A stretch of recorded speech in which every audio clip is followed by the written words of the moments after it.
अब ये सारी जद्दोजहद करने के बाद करीब करीब 8 ऐसे कारण मिल जाते हैं जिसके कारण कैंसर रिलेटेड थकान हो सकती है और जिनको रिलीव करने से कैंसर रिलेटेड थकान में कमी आ सकती है। क्या है वो 8 रीज़न? सबसे पहली बात तो दवाइयाँ।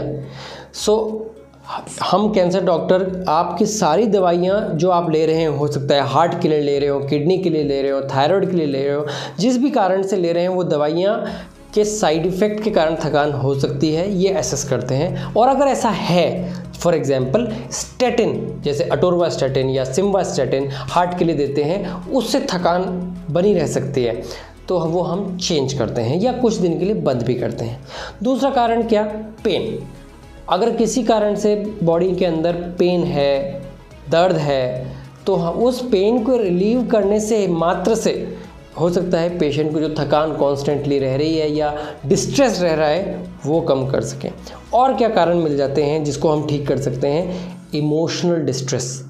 इमोशनल डिस्ट्रेस हो सकता है कि मैं अपने सारे पेशेंट की काउंसलिंग खुद करता हूं, लेकिन सिचुएशन में मेरी काउंसलिंग एडिक्वेट ना हो, काफ़ी ना हो, उस सिचुएशन में मैं professional counsellor, psychiatrist, clinical psychologist, इन लोगों के पास भेजता हूँ या सोशल काउंसलर के पास भेजता हूँ ट्रीटमेंट के लिए।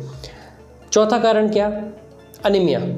ये कॉमन कारण है क्योंकि कीमो के कारण या जीआई कैंसर्स के कारण थोड़ी ब्लीडिंग लॉस हो सकता है, ब्लड लॉस हो सकता है, उसके कारण हीमोग्लोबिन कम हो जाता है, जिसको हम CBC कंप्लीट ब्लड काउंट करके टेस्ट करते हैं।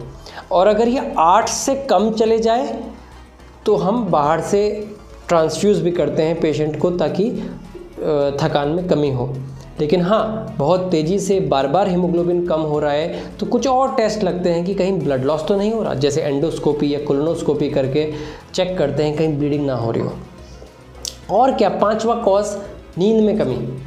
नींद में कमी हो सकता है नींद शुरू नहीं हो पा रही, बीच में टूट रही है या जल्दी ख़त्म हो रही है, पेशेंट उठ के बैठ जाता है। उसके अकॉर्डिंगली हम ट्रीट करते हैं। जैसे अगर किसी की नींद बीच में टूट रही है तो मैं उनको लॉन्ग एक्टिंग स्लीप मेडिसिन देता हूँ, जबकि किसी की अगर स्टार्ट नहीं हो रही है, किसी की नींद स्टार्ट नहीं होती, तो उसे शॉर्ट एक्टिंग नींद की मेडिसिन देता हूँ, जैसे ज़ोलपिडाम, जबकि लॉन्ग एक्टिंग ड्रग बेंजोडाइज़ेपिन्स होती हैं।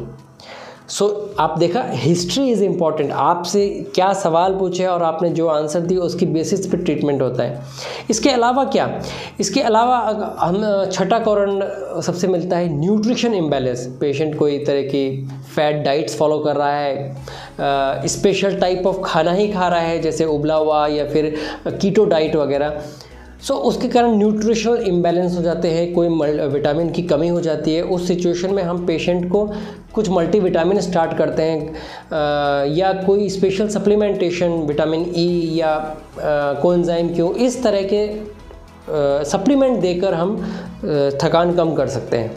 अब लास्ट बात, लोग इस चीज़ को, कॉन्सेप्ट को कॉम्प्रीहेंड नहीं कर पाते, समझ नहीं पाते। जब मैं कहता हूँ कि आपको थोड़ी कसरत करनी चाहिए, पेशेंट कहता है सर मैं तो पहले से इतना थका हुआ हूँ, कसरत कैसे करूँ? आप ये समझिए, कैंसर रिलेटेड थकान के अंदर कसरत इकलौता मोस्ट इफ़ेक्टिव रास्ता है जिससे थकान कम होती है। जब आपने सब और रीज़न रूल आउट कर दिए हैं, हीमोग्लोबिन नॉर्मल है, रिपोर्ट्स नॉर्मल है, इमोशनल डिस्ट्रेस नहीं है, बाकी और कुछ नहीं है, लेकिन शरीर थका हुआ है, उस सिचुएशन में आपको एक्सरसाइज करनी चाहिए। कितनी करनी चाहिए उसकी एक मेरी डिटेल्ड वीडियो है। यहाँ पे मैं संक्षेप में, ब्रीफ में इतना ही बताऊँगा। आपको इतनी एक्सरसाइज करनी चाहिए जिसमें आपकी सांस हल्की सी फूल जाए, करीब 25 मिनट, कम से कम 5 दिन एक हफ्ते में करनी चाहिए।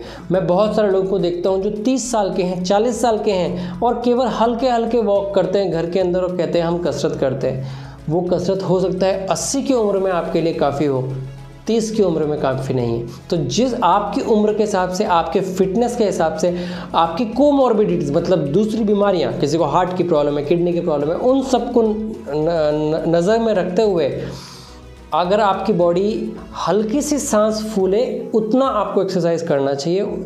कोई भी एक्सरसाइज करिए, साइकिलिंग ठीक है, वॉकिंग ठीक है, रनिंग ठीक है, आपकी बॉडी हल्का सा सांस उखड़े 5 दिन 1 हफ्ते में कम से कम 25 मिनट हर दिन, वो एडिक्वेट एक्सरसाइज है। सो अब जब इस वीडियो के लास्ट में आ गए हैं कैंसर रिलेटेड फटीग के, मैंने आपको कारण बता दिए, उन कारणों को हम कैसे मैनेज करते हैं वो बता दिए, कुछ स्टेप्स आपकी तरफ से लेने पड़ते हैं। सो सारे तरीके से ठीक है, हर स्टेप लिया जा चुका है, फिर भी एक थकान बची हुई है, तो उसको हम एक्टिवली मैनेज कैसे करें, उसके कुछ बेसिक प्रिंसिपल्स मैं आपको समझाता हूँ।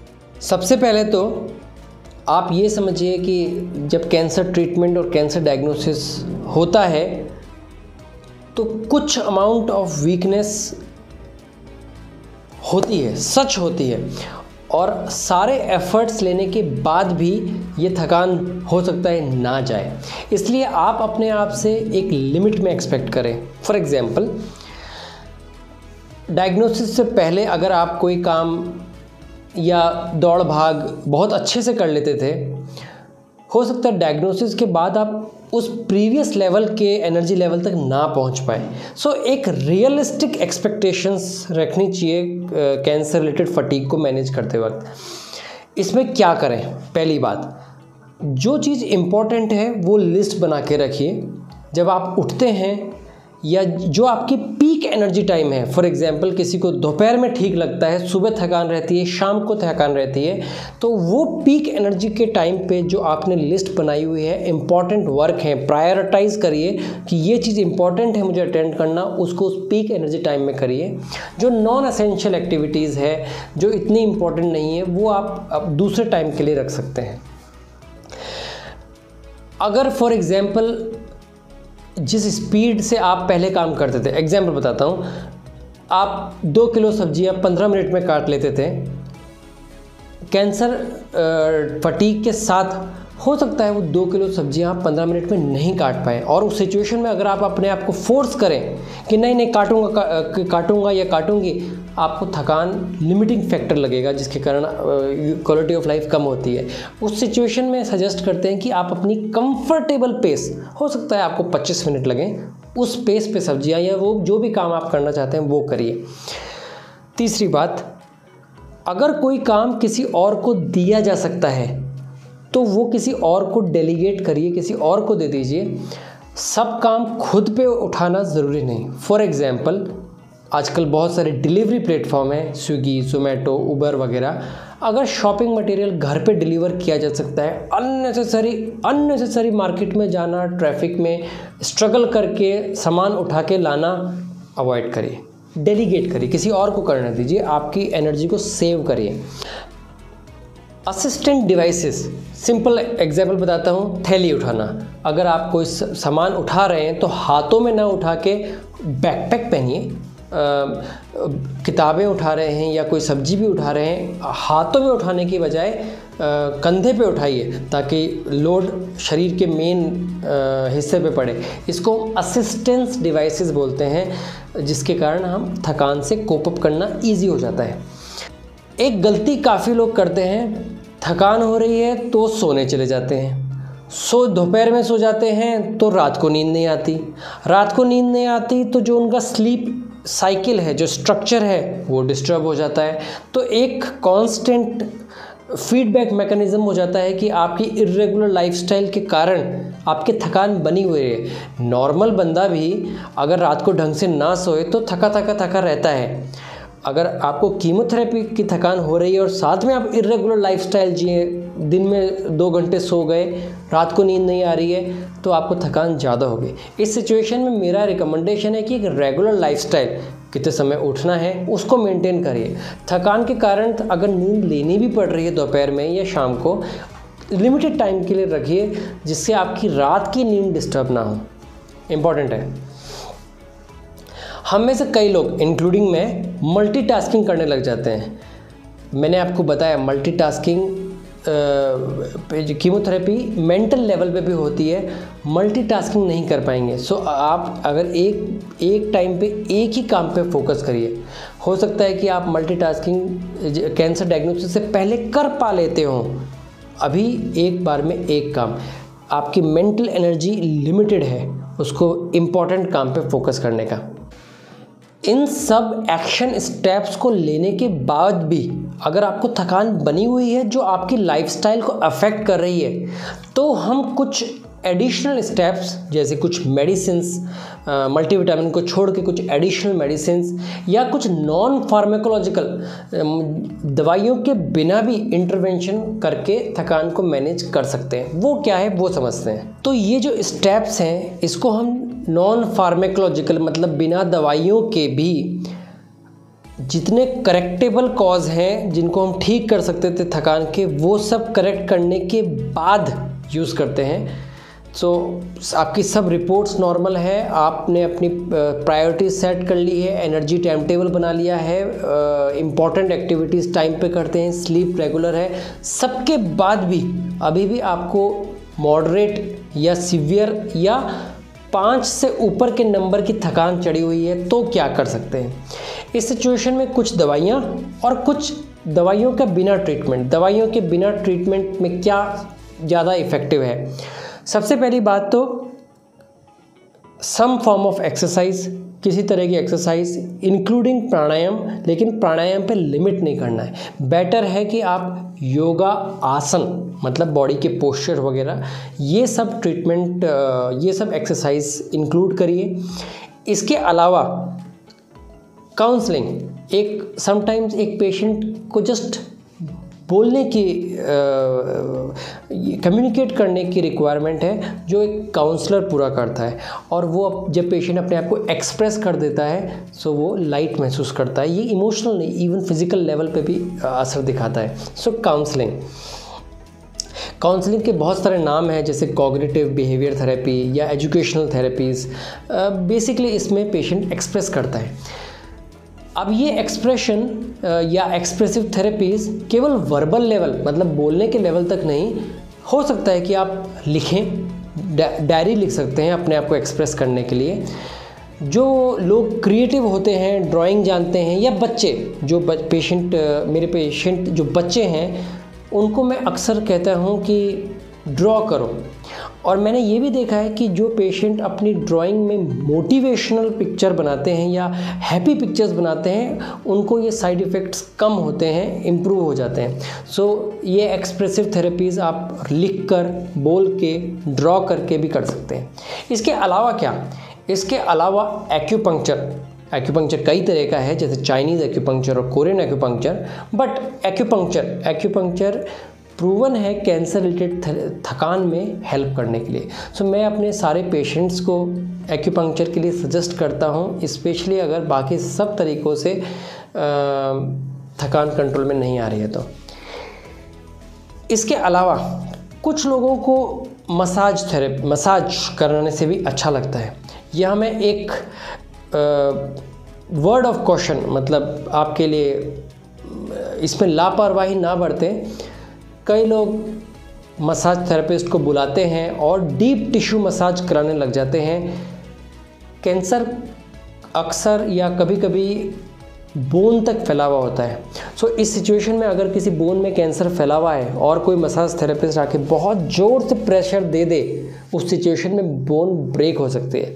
इसलिए अगर आप मसाज करवाते हैं तो जेंटल, सुपरफिशियल, लाइट मसाज कराइए, या अपने कैंसर डॉक्टर से बात करिए क्या आपकी बोन्स हेल्दी हैं, क्या वो डीप टिश्यू मसाज ले सकती हैं। अगर आपके बोन में कोई कैंसर स्प्रेड नहीं हुआ है तो हाँ, आप डीप टिश्यू मसाज करवा सकते हैं। इसके अलावा अब लास्ट में सब कुछ करने के बाद भी थकान बची हुई है, सो आपने न्यूट्रिशन, पेन सब कुछ मैनेज कर लिया है, स्लीप मेडिसिन कर ली है, लेकिन अभी भी थकान बची हुई है, नॉन फार्माकोलॉजिकल स्टेप्स भी ले लिए, एक्यूपंक्चर भी ले लिया, योगा भी कर लिया, थकान बची हुई है। उस सिचुएशन में क्या, उस सिचुएशन में हम कुछ इस तरह की दवाइयाँ देते हैं जो हो सकता है कि एंटी डिप्रेसेंट ना हो, लेकिन उसको हम साइको स्टिमुलेंट बोलते हैं। मतलब उनको लेने के बाद एक जोश सा आ जाता है, जैसे मिथाइल फेनिडेट या मोडाफिनिल। ये दवाइयाँ मैं अपने पेशेंट जो मॉर्फिन ले रहे हैं उनको भी सजेस्ट करता हूँ। ये मैंने अपनी सेपरेट मॉर्फिन की वीडियो है उसमें कवर किया है। जब हम पेन किलर्स देते हैं जैसे ट्रेमाडोल या फिर अल्ट्रासेड जिसके अंदर ओपियोइड बेस्ड पेन किलर्स होता है, वो पेशेंट को एक नींद सी, थकान सी महसूस करा सकता है। उस सिचुएशन में मैं अपने पेशेंट को अक्सर मोडाफिनिल 50 mg या 100 mg सुबह के वक्त लेने के लिए बोलता हूँ। यहाँ लोग अक्सर गलती करते हैं कि जब थकान होती है तब मोडाफिनिल या मिथाइलफेनिडेट लेते हैं। इनको काम करने में थोड़ा टाइम लगता है, प्लस इनसे नींद कम होती है। तो अगर ये गोलियां मोडाफिनिल, मिथाइलफेनिडेट आप शाम के दौरान लेते हो तो आपकी रात की नींद डिस्टर्ब होगी। ऐसा मत करिए, आप ये रेगुलर टाइम सुबह उठते से लीजिए। मैं यूजुअली सुबह के 7 या 8 बजे जब पेशेंट उठता है उस वक्त लेने के लिए कहता हूँ, स्पेशली अगर साथ में पेन किलर्स ले रहे हैं जैसे मॉर्फिन, ओपियोइड, ट्रेमाडोल वगैरह। इसके अलावा मैंने ये देखा है कि कोएंजाइम क्यू के कुछ supplementation over the counter available हैं, वो भी कुछ हद तक पेशेंट को कैंसर रिलेटेड फटीग में कुछ पेशेंट्स को तो डेफिनेटली हेल्प करते हैं। एज अ सप्लीमेंट मैं अपने पेशेंट्स को एडवाइस करता हूँ। कई डॉक्टर्स लीवोकार्निटाइन या विटामिन ई सप्लीमेंटेशन से भी हेल्प होती है कैंसर रिलेटेड फटीग के अंदर, वो भी हम ले सकते हैं। एक्सट्रीम सिचुएशन में सारे स्टेप लेने के बाद भी अगर थकान नहीं ख़त्म होती तो बहुत रेयरली हम usually short course of steroids भी देखते हैं जैसे प्रेडनिसोलोन या डेक्सामेथासोन। इन स्टेरॉइड को देने से बॉडी में एक कुछ दिन के लिए भूख बढ़ना, मूड अच्छा रहना, गर्माहट, इस तरह के इफ़ेक्ट्स आते हैं जिसके कारण पेशेंट को अच्छा लगता है। अगर कैंसर पूरी तरह कंट्रोल में है या कैंसर बहुत पहले ठीक हो चुका है तो कुछ हार्मोनल मैनिपुलेशन करके भी हम थकान को दूर कर सकते हैं, लेकिन वो टॉपिक बाद में कभी या फिर मेरे पाठशाला प्रोग्राम में कवर करिए। सब्सक्राइब करने के लिए शुक्रिया। अगर आप किसी ऐसे पेशेंट को जानते हैं जो इस तरह के प्रॉब्लम से जूझ रहा है, प्लीज़ ये वीडियो से शेयर करिए। Thank you.